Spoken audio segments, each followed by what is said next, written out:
CO2 through blood occurs in 3 ways, in following ways. पहला लिखिए as dissolved in, पहला as dissolved in blood plasma. किसमें dissolve हो गई बेटा? ब्लड प्लाज्मा में। दूसरा है एज कार्बेमिनो हीमोग्लोबिन, माने कार्बन डाइऑक्साइड हीमोग्लोबिन से मिल गया। और देखिए हीमोग्लोबिन से कार्बन डाइऑक्साइड की एफिनिटी ऑक्सीजन से ज्यादा है।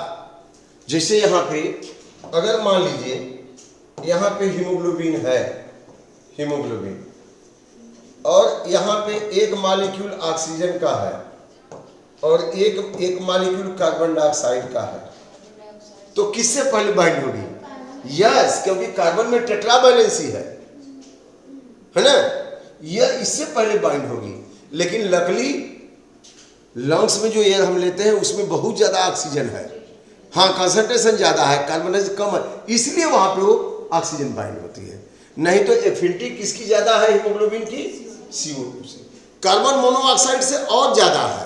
अगर एक मॉलिक्यूल यहाँ CO का हो कार्बन मोनोऑक्साइड का, तो इसकी और बैलेंसी बढ़ गई। अब कार्बन मोनोऑक्साइड सबसे पहले बाइंड होगी, पहले नंबर पे कार्बन मोनो। इसलिए देखते हैं कि लोग कई अंगीठी जला के सोते हैं या सिगड़ी जलाते दम घुट जाता है, क्योंकि ठीक से बंद नहीं होता है, कार्बन मोनोऑक्साइड बढ़ जाती है और जो है ऑक्सीजन को जाने ही नहीं देती ब्लड में होके, तो वो दम घुट जाता है। इसीलिए सिगड़ी उगड़ी जला के लोग रूम में बंद करके सोना नहीं चाहिए उन लोगों को। तो यहाँ पे ऑक्सीजन की एफिनिटी CO2 और CO की अपेक्षा हीमोग्लोबिन से कम है, लेकिन ऑक्सीजन ज्यादा है इसलिए वो बाइंड होती है। ठीक है बेटा, अब हम लोग बात कर रहे हैं यहाँ पे एक तीसरा कारण।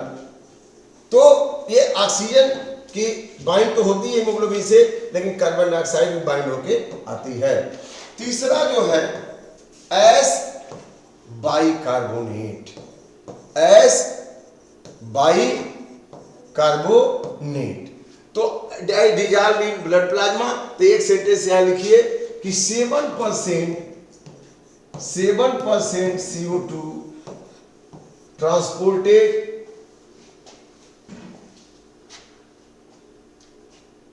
Through dissolve into blood plasma. 7% CO2 blood plasma में डिजॉल्व होकर तैरते हुए चली जाती है ना। ब्लड दौड़ ही रहा है बॉडी में तो चली जाती है, क्योंकि टिश्यू से पहले ब्लड में आएगी। यहाँ पे देखा ही आपने, यहाँ पे देखा कि ये टिश्यू से कहाँ गई? CO2 ब्लड में गई। तो यहाँ पे वाटरी मीडियम भी तो है।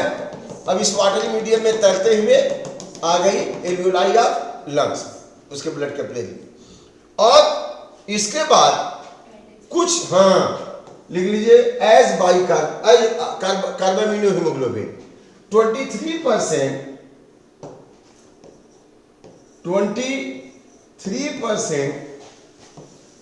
CO2 get bind with hemoglobin where in blood capillary of, कहां ये लिखेंगे? In blood capillary of tissue, क्योंकि एल्वियोलाई में नहीं बाइंड हो सकती। क्यों नहीं? क्योंकि वहां ऑक्सीजन बहुत ज्यादा है और CO2 कम है।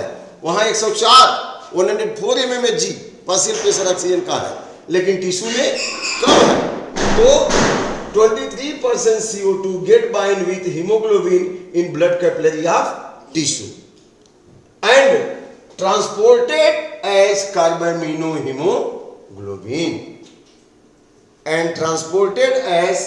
carbaminohemoglobin इसको इस तरह से लिख सकते हैं आप, Hb प्लस CO2।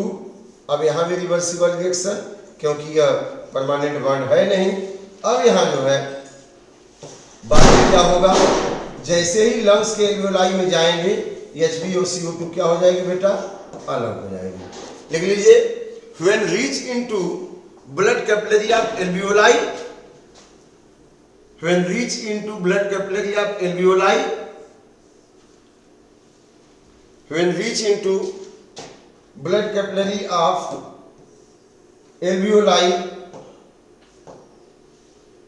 then यहाँ Hb और ये हो गया CO2, यह कहाँ हुआ? In the blood capillary of tissue. And when reach into blood capillary of alveoli, अब वहां पे क्या होगा? HbCO2 get dissociate, HbCO2 get dissociate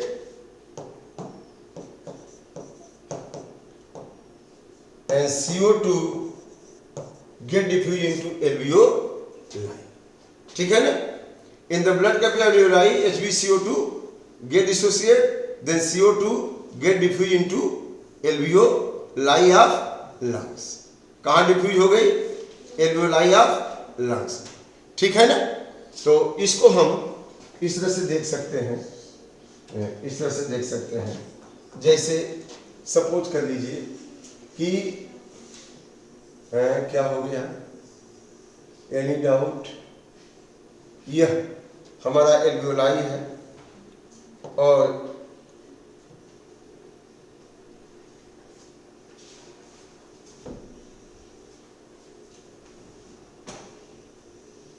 ये हमारी क्या है? ब्लड कैपिलरी है। ये हमारी ब्लड कैपिलरी ऑफ एल्वेओलाई है और यहाँ से एयर आ रहा है, एयर आ गया है तो इसमें बहुत सारी क्या है? ऑक्सीजन, बहुत सारी ऑक्सीजन है। लेकिन यह जो ब्लड आ रहा है, यह जो ब्लड आ रहा है, ये जो ब्लड है ये कहाँ से आ रहा है? टिश्यू से। यह जो ब्लड आ रहा है कहाँ से आ रहा है? टिश्यू से। ये जो टिश्यू से ब्लड आ रहा है, तो ये टिश्यू से ब्लड आ रहा है तो यहाँ पे क्या होगी? HbCO2 होगी कि नहीं होगी? तो यहाँ पे CO2 अब यह CO2 यह इपिथेलियल टिश्यू है। कैपिलरी का एंडोथेलियल कहेंगे, इसका एल्वेओलाई का इपिथेलियल। बहुत फाइन मेमोरी है। तो CO2 डिफ्यूज होकर कहाँ आ गई? लंग्स के एल्वेओलाई में। यह एल्वेओलाई है, एल्वेओलाई। लेकिन यहाँ पे ऑक्सीजन जो है, यह ऑक्सीजन आ गई, यह ऑक्सीजन आ गई। तो ऑक्सीजन हीमोग्लोबिन से बाइंड होगी HbO2 में बदल गई। अब यही ब्लड जो है आपका, यही ब्लड कहाँ जाएगा? यही ब्लड यहाँ से होते हुए टिश्यू में जाएगा। जाएगा कि नहीं जाएगा? अब यही ब्लड टिश्यू में जाएगा ना, और टिश्यू में आ गया भाई, ठीक है, हार्ट में जाएगा, हार्ट से पंप होगा कि नहीं होगा? तब टिश्यू में जाएगा तो यहाँ पे टिश्यू है, यहाँ पे क्या है? टिश्यू, यहाँ पे टिश्यू, यहाँ पे टिश्यू, ये चारों तरफ इनके टिश्यू है। ठीक है, तो यह जो ब्लड आ रहा है किस रूप में आ रहा है?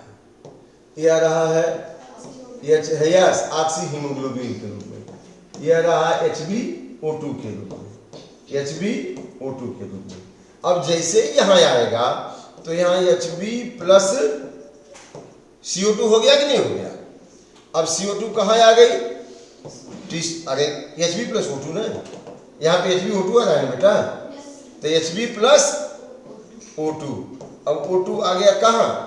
टिश्यू में, टिश्यू में। अब यहाँ पे होगा ऑक्सीडेशन। अब ऑक्सीडेशन होगा, ऑक्सीडेशन होगा तो क्या निकलेगी? CO2 और एनर्जी। यहाँ पे CO2 बनी। अब देखिए, जब यहाँ CO2 बनी तो फिर ये CO2 कहाँ चली आएगी? हाँ, ब्लड कैपिलरी ऑफ एल्वियो टिश्यू, और यहाँ से होकर के फिर यही आ रहा है ना, यह वाला हिस्सा। तो फिर CO2 वहाँ आके कुछ तो HbCO2 बना लिया, कुछ प्लाज्मा में हो गया, कुछ बाइकार्बन। समझ आ रहा है कि नहीं? तो बिल्कुल आसान सा है। इनकी कैपिलरी, ये ब्लड कैपिलरी जो है, ब्लड कैपिलरी का जो लाइनिंग है इसको एंडोथेलियम कहते हैं। ये ब्लड कैपिलरी है, ब्लड कैपिलरी, इनकी लाइनिंग को हम कहते हैं एंडोथेलियम। वहाँ की लाइट बेटा जला दीजिएगा, एक ठो बटन दबा दीजिएगा, जल जाएगा, एक इन्वर्टर से है। तो इट इज क्लियर, ऑक्सीजन आ गई, CO2 निकल गई, एक्सचेंज हो रहा है। अब हमको एक चीज और पढ़ना है, नीचे नीचे नीचे, हाँ बस बस, थैंक यू। तो हमको ये पढ़ना है कि 7% तो ब्लड प्लाज्मा से होके जा रही है, 23% HbCO2 कार्बोमिनो हीमोग्लोबिन के रूप में जा रही है। अब 70% कैसे जाएगी? आगे बढ़े, समझ में आ गया? आगे बढ़ते हैं। एज बाइकार्बोनेट, एज बाइकार्बोनेट, तो 70% is transported, 70% CO2 transported as bicarbonate. अब ये कैसे होगा जरा यहां देखते हैं हम लोग। यहां पे हमारा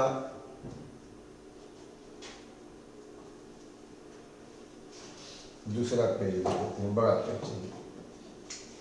यहां पे हमारा यह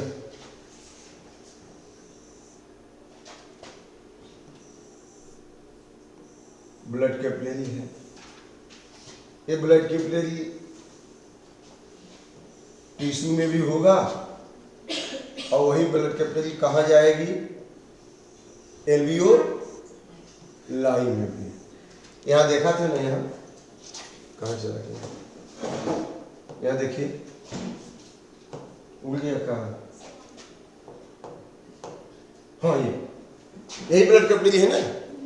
इधर की ब्लड कैपिलरी एल्वियोलाई में, ये ब्लड एल्वियोलाई में है ये टिश्यू में। ये कहाँ है? टिश्यू में। और ये ब्लड कैपिलरी कहाँ है? एल्वियोलाई में, एल्वियोलाई में। क्योंकि डिफ्यूजन हमेशा ब्लड कैपिलरी से ही होगा, वही पतली है, सबसे पतली मेम्ब्रेन वही है, यही होगा। आर्टरी में, वेन में डिफ्यूजन नहीं होगा, काफी थिक है, ठीक है ना। तो एल्वियोलाई में होगा। अब यहाँ दोनों चीजों को आपको ध्यान रखना पड़ेगा। यहां देखिए, ये हो गया ब्लड कैपिलरी, ये भी हो गया ब्लड कैपिलरी। ये ब्लड कैपिलरी किसका है? टिश्यू का। किसका ब्लड कैपिलरी है? टिश्यू का। और ये ब्लड कैपिलरी किसका है? एल्वियोलाई का, एल्वियोलाई का।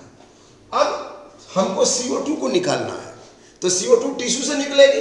अब देखिए जरा, यहां पे CO2 बन रही है, टिश्यू में क्या बन रही है? CO2, टिश्यू में CO2 बन रही है। तो CO2 डिफ्यूज होके कहाँ आ जाएगी?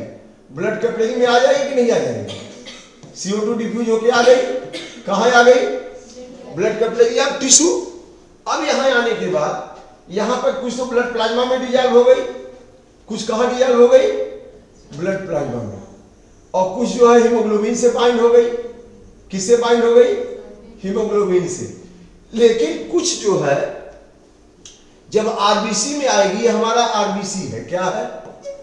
आरबीसी, और यहाँ पे हीमोग्लोबिन है, यह हीमोग्लोबिन है। चलिए, अब यह CO2 जैसे ही आरबीसी में आई, तो आरबीसी एक सेल है, उसका अपना भी साइटोप्लाज्म है, न्यूक्लियस तो नहीं है लेकिन साइटोप्लाज्म है, न्यूक्लियस की जगह हीमोग्लोबिन है।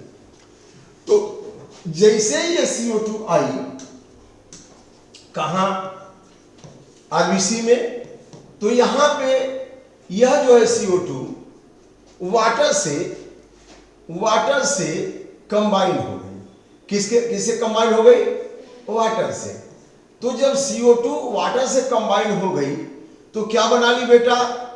H2CO3, H2CO3। ये क्या बना ली? H2CO3। यह कार्बन डाइऑक्साइड वाटर से मिलकर के कार्बोनिक एसिड बना ली। यहाँ पे बनाने के लिए एक एंजाइम होता है कार्बोनिक एनहाइड्रेज। कार्बोनिक एनहाइड्रेज की उपस्थिति में आरबीसी में होता है। In the presence of carbonic anhydrase carbon dioxide bind with water and produce या get converted into carbonic acid. समझा कि नहीं? अब देखिए यहाँ पे ली चैटेलियर प्रिंसिपल काम करता है। केमिस्ट्री में नाम सुना है? क्या है ली चैटेलियर प्रिंसिपल? ली चैटेलियर नहीं सुने? अनामिका सुनिए। ली चैटेलियर प्रिंसिपल ये कहता है कि जब कोई भी केमिकल रिएक्शन चलता है, रिवर्सिबल रिएक्शन जब चलता है तो रिएक्शन उस दिशा में भागता है जिससे बढ़ाए गए मटेरियल का प्रभाव कम हो सके। जैसे आपकी मम्मी ने घर में आपके लिए थाली में खाना लाया तो रिएक्शन किस दिशा में चलेगा? खाना जल्दी से खत्म कर लिया जाए। खाना खत्म नहीं करेंगे तो और खाना नहीं मिलेगा। थाली में खाना रहेगा तो और खाना मिलेगा नहीं मिलेगा, उसको फटाफट खत्म करना है। ठीक है? तो यहां पे CO2 आ गया तो रिएक्शन किस दिशा में भागेगा कि CO2 को कम किया जाए। तो CO2 को कैसे कम करेंगे? फटाफट H2O से मिला के कार्बोनिक एसिड बना दिया, बन गया। अब कार्बोनिक एसिड तो बन गया तो एसिड है। हमारे ब्लड का पीएच 7.8 है। ब्लड का पीएच कितना है बच्चों? 7.8। 7.8 पीएच को क्या कहेंगे? एल्केलाइन। अब एल्केलाइन हमारा पीएच है, यहाँ एसिड बन रहा है तो एल्केलिनिटी क्या होगी? कम होगी। मतलब हमारे ब्लड का पीएच एसिडिक होने लगेगा। लेकिन हमारा ब्लड ऐसा होने नहीं देता। बफर सॉल्यूशन का नाम बताया होगा मैडम ने। क्या है बफर सॉल्यूशन? सब केमिस्ट्री आएगी इसमें, बायोलॉजी में बायोकेमिस्ट्री पढ़ना है आप। बफर सॉल्यूशन ये solution which try to keep its pH constant if you are adding a drop of acid or base। उस सॉल्यूशन में अगर चाहे आप एसिड डालें चाहे बेस डालें, लेकिन हमेशा अपना पीएच क्या करेगा? कांस्टेंट करेगा, मेंटेन करेगा। वो पूरी कोशिश करता है कि चाहे हमारे में एसिड डालें चाहे बेस डालें, लेकिन हमारा पीएच कितना रहे? 7.8 रहे। समझ रहे कि नहीं? तो ऐसे सॉल्यूशन को हमारा ब्लड जो है सबसे बढ़िया यूनिक बफर सॉल्यूशन है, वो खुद अपना पीएच मेंटेन करता है। अब देखिए हमारा पीएच इतना और यह एसिड बन रहा है। कार्बोनिक एसिड क्या है? एसिड है। एसिड बन रहा है तो जब एसिड बन रहा है तो ये करता क्या है? फिर ली चैटेलियर प्रिंसिपल वही काम आएगा। क्या करता है ली चैटेलियर प्रिंसिपल? जरा देखिए ली चैटेलियर प्रिंसिपल क्या करता है। अब कार्बोनिक एसिड को खत्म करना चाहेगा। पहले तो कार्बन डाइऑक्साइड खत्म करने के लिए कार्बोनिक एसिड बनवा दिया है। कार्बन डाइऑक्साइड आया तो खत्म करने के लिए क्या बनवा दिया? पहले क्या बनवा दिया? कार्बन डाइऑक्साइड को खत्म करने के लिए कार्बोनिक। एक समस्या को खत्म किया, नई समस्या पैदा कर दिया, एसिडिटी बढ़ने लगी ब्लड की। अब इसको खत्म करने के लिए ली चैटेलियर प्रिंसिपल कहता है कि रिएक्शन रिवर्सिबल है तो उस दिशा में भागेगा जिधर बढ़े हुए का प्रभाव कम हो। तो यहां CO2 बढ़ रहा था तो उसका प्रभाव कम हो गया, कार्बोनिक एसिड बदल गया। अब यहां कार्बोनिक एसिड बन रहा है तो इसका प्रभाव कम करने के लिए किस दिशा में भागेगा? और कार्बोनिक एसिड बढ़वाएगा कि कार्बोनिक एसिड को तोड़ेगा? तोड़ेगा। ये कार्बोनिक एसिड को अब तोड़ेगा। अब तोड़ करके H ion plus by carbonate ion टूट गया। कार्बोनिक एसिड खत्म, H ion by carbonate ion में बदल गया। अब देखिए ये आरबीसी का मेम्ब्रेन है, carbonic acid by carbonate ion यहाँ ज्यादा है तो क्या करेगा? डिफ्यूजन। जहां ज्यादा है वहां से कहां भागेगा? तो आरबीसी से ब्लड प्लाज्मा में आ गया। यह बाई कार्बोनेट कहां आ गया? ब्लड प्लाज्मा में। अब ये देखिए कि अगर यहाँ पे जैसे आपने दोनों हाथ में 20-20 के लीटर पानी लिया हुआ है, चल रहे हैं तो बैलेंस में चल रहा है। एक हाथ का रख दिया तो क्या होगा? ऐसे झुक जाएंगे, लटक जाएंगे, नहीं लटक, है ना? तो यहाँ पे अब जैसे ही बाइकार्बोनेट आयन बाहर आया तो आयनिक डिसबैलेंस हो गया कि नहीं हो गया? नहीं हुआ। बाइकार्बोनेट चलाएगा तो निगेटिव चार्ज इतना कम हो गया। तो अब इनको मेंटेन करने के लिए क्लोराइड आयन यहां से अंदर आरबीसी में आएगा, नहीं तो आरबीसी डैमेज हो जाएगी। इसीलिए हम नमक खाते हैं। सोडियम क्लोराइड इसीलिए जरूरी है आयनिक बैलेंस के लिए। नहीं रहेगा नमक। कहते हैं व्रत रहो 10 दिन तक नमक मत। अरे भाई नमक खाओ, नहीं तो न्यूरॉन्स काम नहीं करेगी, हमारा आयनिक बैलेंस नहीं होगा। तो कहते हैं मट्टी वाला, कौन वाला नमक कहते हैं? पहाड़ी वाला, पत्थर वाला, हाँ सीधा नमक। माने कोई खाओ लेकिन आयन खाओ, आयन चाहिए, ठीक है। नहीं तो फल फूल सब्जी खाओ, उसमें खुद आयन मिल जाएगा। इसलिए कहते हैं फल फूल सब्जी खाओ, ये नहीं कहते कि व्रत में कुछ मत खाओ, मतलब फल खाओ, फ्रूट्स खाओ, मिल जाएगा। तो कहने का मतलब जितना बाइकार्बोनेट आया आरबीसी से बाहर प्लाज्मा में, उतना ही क्लोराइड कहाँ चला गया? आरबीसी में। क्यों? इसको कहते हैं Gibbs Donner equilibrium. Gibbs Donner equilibrium क्या कहता है बेटा? ये सब केमिस्ट्री का है लेकिन बायोलॉजी में यूज हो रहा है। यहाँ पे एक पलड़ा है, यहाँ पे एक पलड़ा है, इस पलड़े पर, ये पलड़ा है ना, तराजू, तराजू है ना। अब यहाँ पर जैसे यहाँ पे आप 5 केजी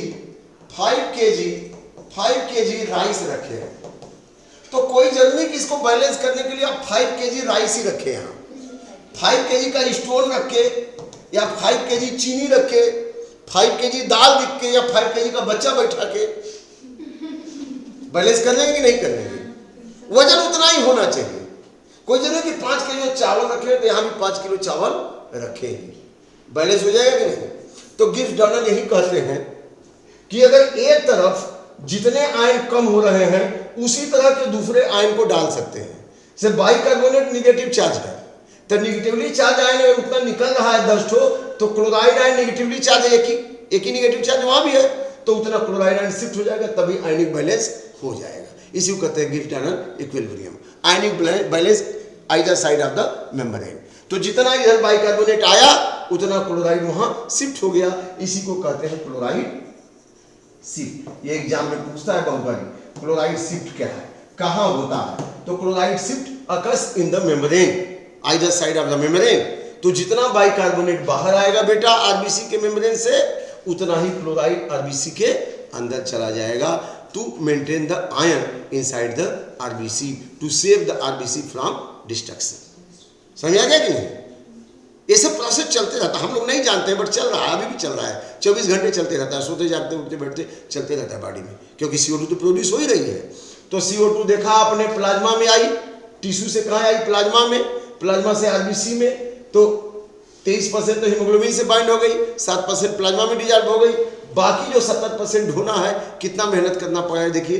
कार्बन डाइऑक्साइड वाटर मिला, कार्बोनिक एसिड बना, कार्बोनिक एसिड ज्यादा हो गया, एसिडिटी ब्लड की बढ़ने लगी तो तोड़ दिया गया ये चाहे बाइकार्बोनेट आयन में, अब बाइकार्बोनेट शिफ्ट होकर प्लाज्मा में आ गया। अब उतना क्लोराइड आयन आरबीसी में चला गया, उसको क्या कहेंगे? Chloride shift. अब बाइकार्बोनेट आयन ये तो आयनिक फॉर्म में है, हमारे ब्लड में आयनिक फॉर्म में नहीं दौड़ेगा, नहीं तो किसी से कंबाइन हो जाएगा, उसको साल्ट के फॉर्म में दौड़ना पड़ेगा, कंपाउंड के फॉर्म में दौड़ना पड़ेगा। तो हम लोग जो नमक खाते हैं ना, तो सोडियम आयन क्लोराइड आयन में डिसोसिएट हो जाता है, तो क्लोराइड आयन तो यहाँ यूज हो रहा है, अब सोडियम आयन भी यूज होगा, सोडियम आयन बाइंड हो जाएगा इससे, क्योंकि प्लस चार्ज होता है ना सोडियम पे। हो गया कि नहीं हो गया? तो ये अपने आप ही कुछ कहना नहीं है, ये लोग आयनिक बैलेंस। अब देखिए सोडियम बाइकार्बोनेट, अब सोडियम बाइकार्बोनेट बताइए एल्केलाइन साल्ट है कि एसिडिक है? तो ब्लड का पीएच कैसा हो गया? बढ़िया हो गया, मेंटेन हो गया। तो ब्लड खुद ही अपना सब काम कर लेता है, ब्लड अपना पीएच मेंटेन कर दिया है ना। अब मान लीजिए पोटेशियम आयन हमारे ब्लड में है, तो पोटेशियम आयन भी बाइंड हो जाएगा बाइकार्बोनेट से। अब ये क्या बना लेगा?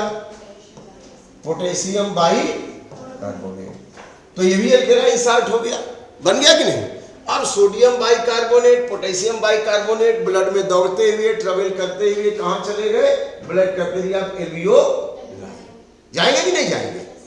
तो अब ब्लड का पीएच भी मेंटेन हो गया, CO2 भी ढो के आ रही है, जो CO2 यहाँ प्रॉब्लम कर रही थी वो CO2 आ रही है आराम से बिना किसी डिस्टर्बेंस के। अब कहाँ चली आई बेटा? चली आई ब्लड कैपिलरी ऑफ एल्वियोलाई। अब यहाँ NaHCO3 और KHCO3, अब KHCO3 डिसोसिएट होगा तो क्या बनाएगा? क्या बनाएगा? K plus HCO3। भाई यहां तक लाना है ना, एल्वियोलाई ब्लड कैपिलरी आ गया, ब्लड कैपिलरी एल्वियोलाई आ गया, अब ब्लड कैपिलरी अब ये भी डिसोसिएट होकर क्या बनाएगा?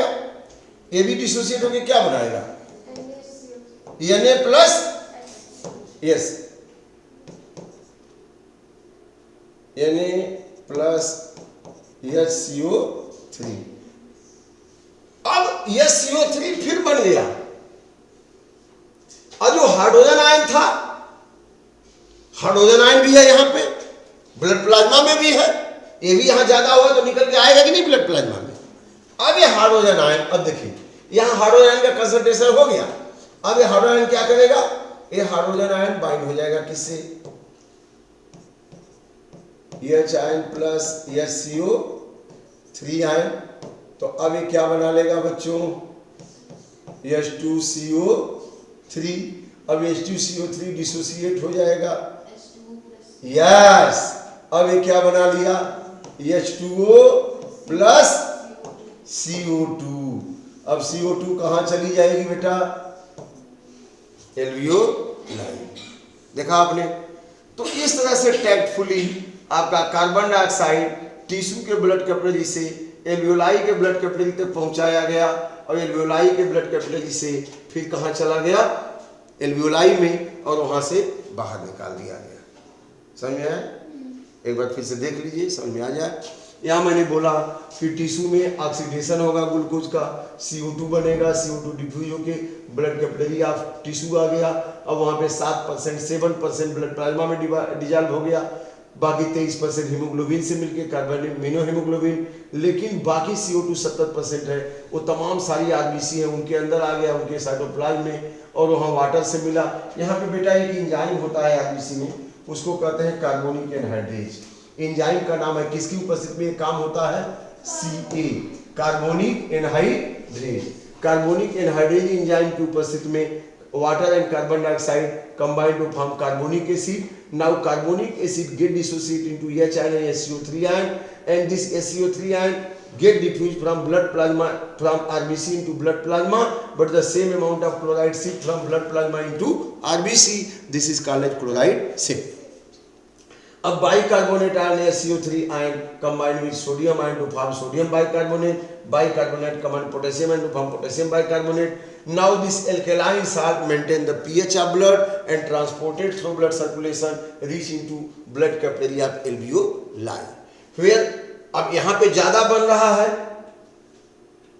तो ये बनेगा, अब यहाँ पे नहीं बन रहा है तो ये ज्यादा हो गया तो ये टूटेगा।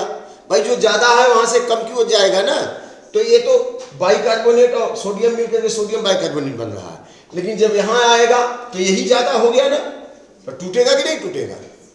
सोडियम बाइकार्बोनेट यहाँ ज्यादा हो गया, पोटेशियम बाइकार्बोनेट जो टूटेगा, तो sodium ion plus bicarbonate ion, potassium ion plus bicarbonate ion. अब hydrogen ion plus bicarbonate ion मिलकर के कार्बोनिक एसिड H2CO3, अब H2CO3 टूट गया तो H2O CO2, माने जिससे बने थे वैसी में टूट गए, है ना। Material neither created not destroyed, get convert from one form to another. So बस तोड़ जोड़ का खेल हमारा जीवन है। वहां जुटा तो बना कार्बोनिक एसिड, टूटा बाइकार्बोनेट आयन, फिर सोडियम बाइकार्बोनेट, पोटेशियम, फिर टूटा, फिर CO2 निकल गया। इस तरह से ये ट्रांसपोर्टेशन होता है। तो समझ में आ गया how bicarbonate ion playing important role in transport of carbon